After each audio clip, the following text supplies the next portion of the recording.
Tuesday is the Raw Leadership Talk. Today we are glad to be here. Bringing to you the Raw Leadership Talk with Dr. Paul Kariuki joining us all the way from Durban, South Africa. I can assure you it's going to be an exciting year. Even as we discuss the topic of the day that I will introduce to you in a few minutes, I want to hope that you're ready for this wonderful discussion that we're going to have today. Where are you joining us from? It'll be great to hear from you. Where are you joining us from? My name is Mugera. I'm your host, your coach, the Africa Center for Public Speaking. Joining us today is Dr. Paul Kariuki from GDP, Durban, South Africa, Democracy Development Program. Glad to be here. You can also tune in and join us through on YouTube page of the Africa Center for Public Speaking on Facebook. Thank you, thank you, thank you. In a moment, we will begin our topic of the day. Remember, it is the Raw Leadership Talk. So we focus you on matters leadership. Focus you on matters leadership. Dr. Paul, how are you doing? I'm very blessed, sir. Glad to be here again to be discussing this important topic that we're going to be delving into today. I'm excited to be here. Wonderful, wonderful, wonderful. How is Durban, South Africa? Durban is nice, sunny, humid, and occasionally raining here and there, but generally great, peaceful, and very much on a celebratory mode because of I think we're excited in Durban when it is summer. We really do enjoy our sun, and we experience a lot of visitors in our city at this point in time. So it's really exciting at the moment in Durban. Wonderful, wonderful, wonderful. In a nutshell, the topic of the day, ladies and gentlemen, is workplace mentoring and its benefit. Workplace mentoring and its benefit. I don't know, Dr. Paul, in a nutshell, what is workplace mentoring? Maybe you need to just expound this to us, even as we begin. Yes, just as the title tells, workplace mentorship is simply a learning partnership between employers and employees for the purposes of sharing technical information, expertise, skills, ideas, concepts for the purposes of enhancing overall productivity of either employers or employees or of the organization in total, depending on where the mentorship is being focused into, and ultimately is to ensure that the productivity and the well-being of the organization, including of the employees, goes to another level. Another level may mean higher revenues, may mean more opportunities to trade, more opportunities to do greater partnerships that can create long-term sustainability of the organization and things along those lines. But they all require some level of investment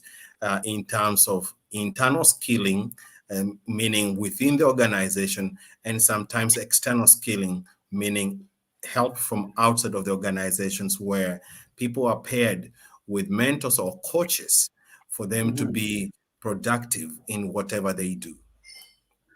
Wonderful, wonderful. There's been a lot of complaint today on employers complaining that most of the university graduates who are given a chance at the workplace seem to be half-baked. Do you think that the purpose of workplace mentorship is to really be able to enhance the skills of these graduates so that they can perform better at the workplace?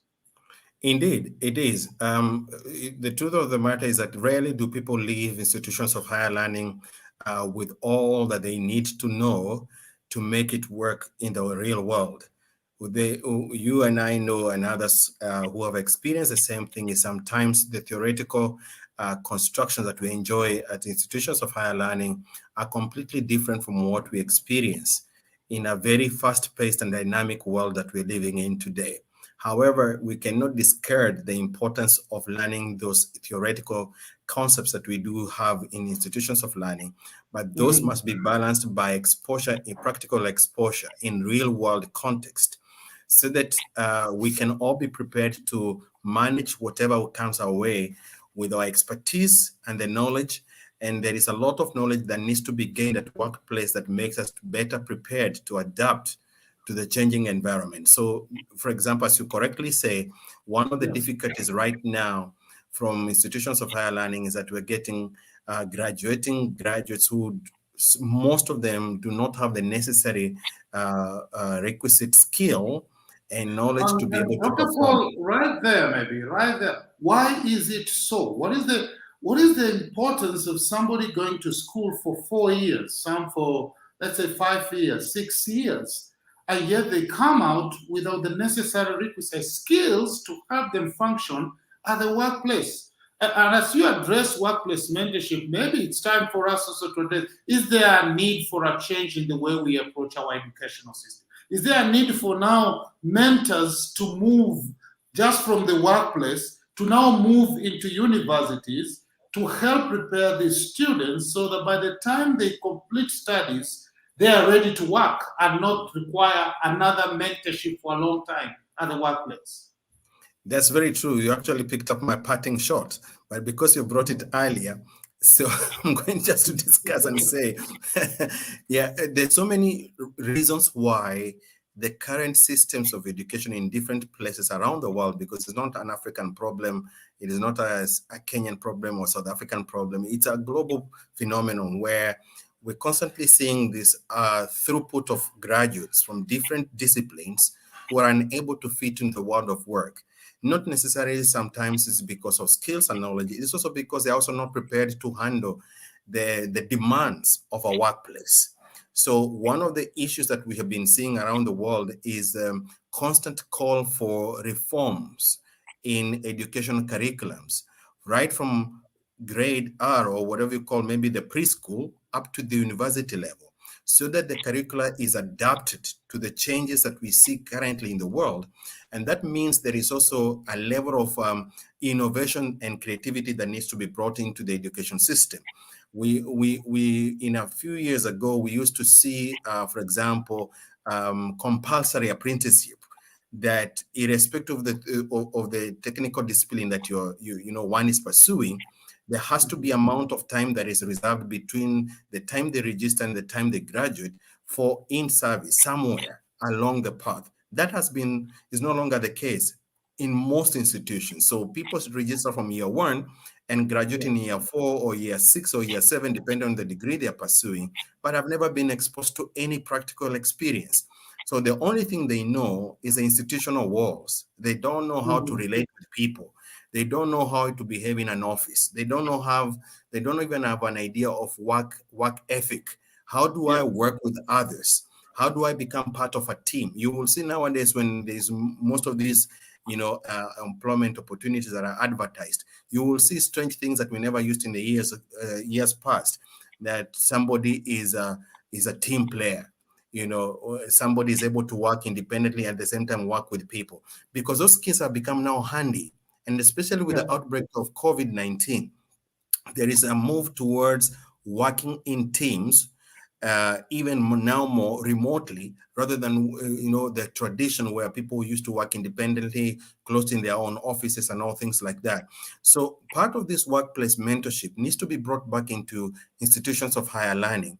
And here, there is a combination of a theoretical expertise that is brought by skilled human resource in the institutions of higher learning, but also Yes. external expertise, coaches and mentors who have the inside of know-how of how do you work with people in complex situations, in complex environments, and weave that back into educational curriculum, so that by the time graduates leave institutions of higher learning, at least they have some good level of understanding of what they expect in the workplace, and some of these soft skills like working with people, working in teams, workplace ethics, Mhm. professionalism, and etiquette of communication, things that normally they are not taught.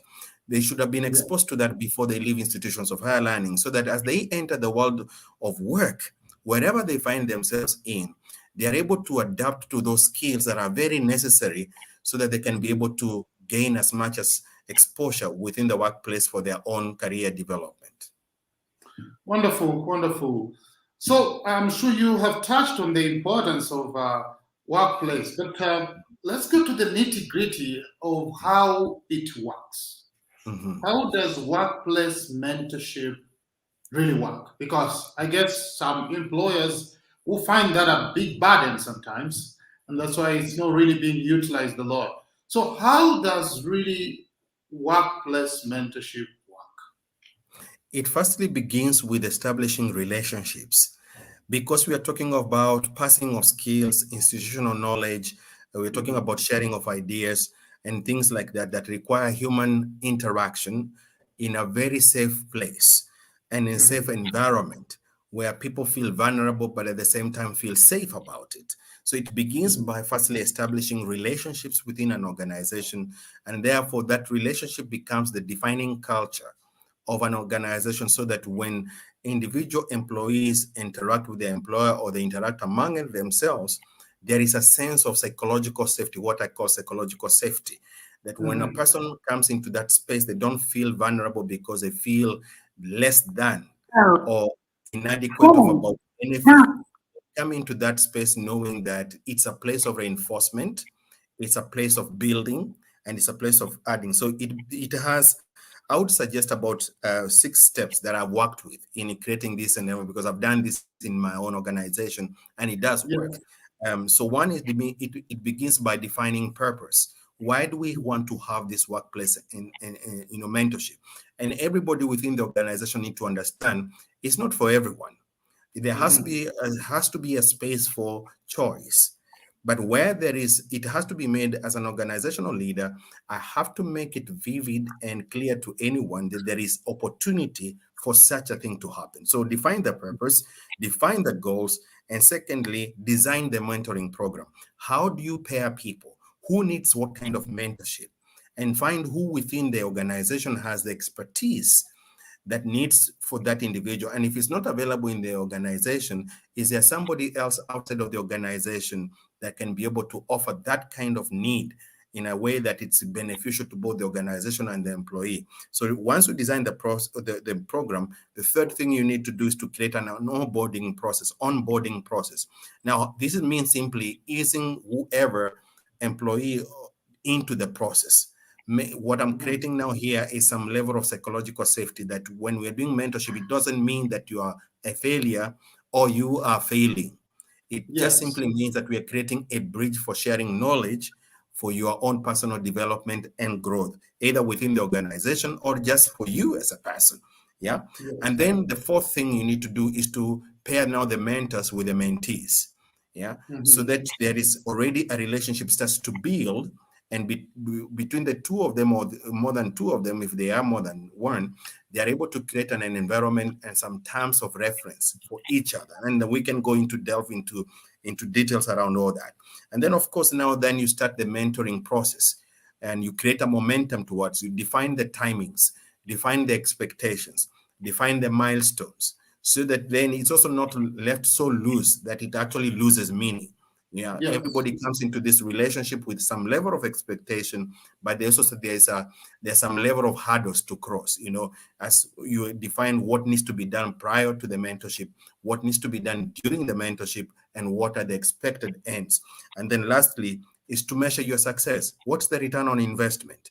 In this case, then once you have defined the milestones become now your return on investment.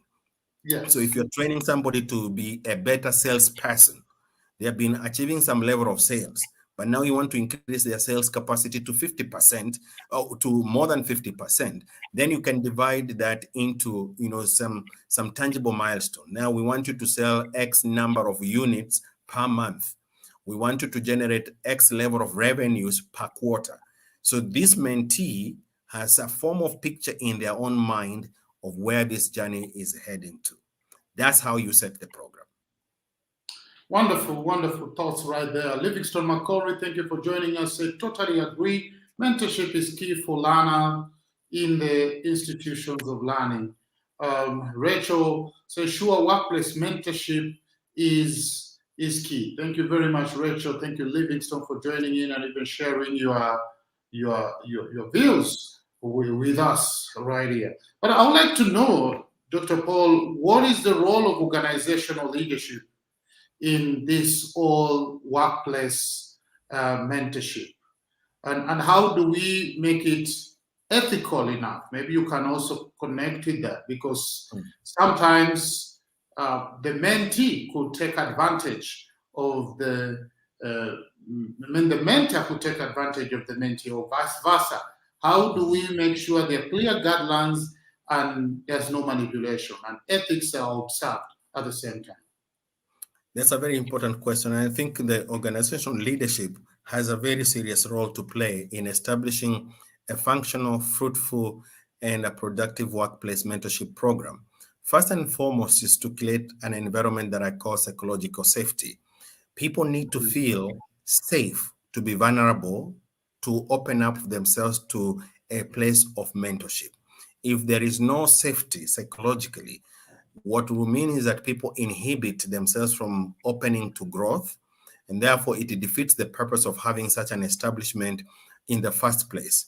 That's the task of, therefore, of the leadership, is to create an environment where the program is anchored on true relationships, in the sense that relationships among employees themselves and the employee and the employer are strong and safe enough to be trusted, so that when this process is anchored on that kind of a level of climate, it becomes even more easier for skills to be shared and expertise to be shared, institutional knowledge to be shared, and ideas and whatever else that may be needed in that relationship.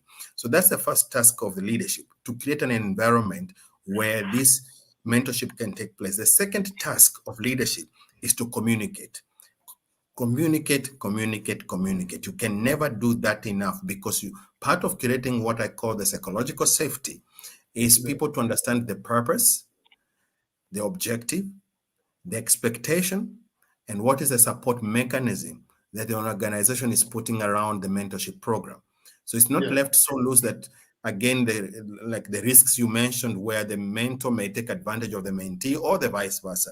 When those boundaries are defined upfront, therefore, then there is that you've already created that psychological safety environment where everybody on both sides, the mentor and the mentee, are aware of what they are expected of. And that's the task of leadership. Communicate that as often. And at the same time, the third thing is to ensure that there is room for choice. There is a room for yes, and there is also room for no, N-O. I'm not interested. And you as a leader, be safe to accept that maybe it's not needed. Maybe it's not now. Maybe it's something for future. But so that also it's not a situation where it's forced down on employees to feel that they are now inadequate and they need to be lifted or to be guided, and vice versa. For the mentors, if the mentors are within organization, to feel extra burden to input their knowledge to somebody who is not willing even to receive that knowledge. So there have to be room for, what I'm simply saying, there has to be room for negotiation and for conversation to arrive to a mutual agreement that I actually need this, or I do not need this for now, but I'm open to the possibility of being mentored, and so that I can improve my workplace, productivity or things along those lines. Wonderful thoughts as far as leadership and organizational mentorship is concerned. But maybe you may want to share with us, Dr. Paul, what are the benefits to the mentee, to the mentor, and at the same time to the organization? Maybe you can give us practical examples of benefits even in your own organization. What have been the open benefits that you can see as a result of the workplace mentorship program?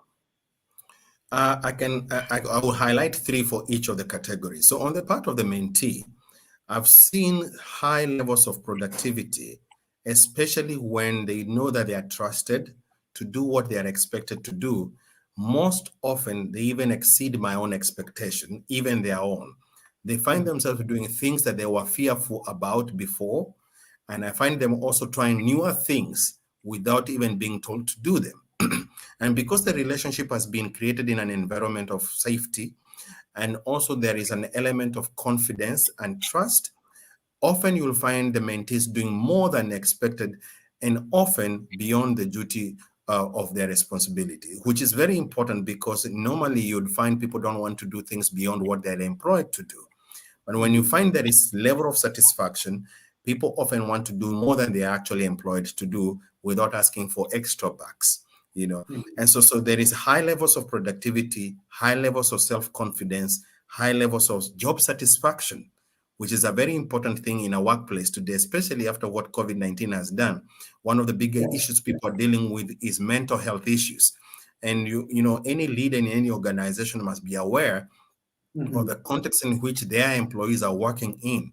And so job satisfaction is a big element towards, installing and ensuring that mentally your employees are at the right place and they're able to engage with the context without fear of loss of a job or fear of being seen as if they are weak or fear of the inadequate in terms of skills. On the part of the mentor, of course, the issue is one has to improve their own communication skills. It's very difficult to pass on knowledge if you're not a communicator, Yes. so because communication is two-way. You can be very good in what you do, but if you cannot communicate that knowledge to the next person in a way that they're able to use that information for them to be productive with it, then communication is not happening. So one of the benefits to the mentor is that one is affirmed I'm a communicator. I'm able to communicate my knowledge and my Yes. skill, and it's able to be used by the other person. The other aspect of it, of course, is developing self-confidence as a mentor, because mentorship is not easy.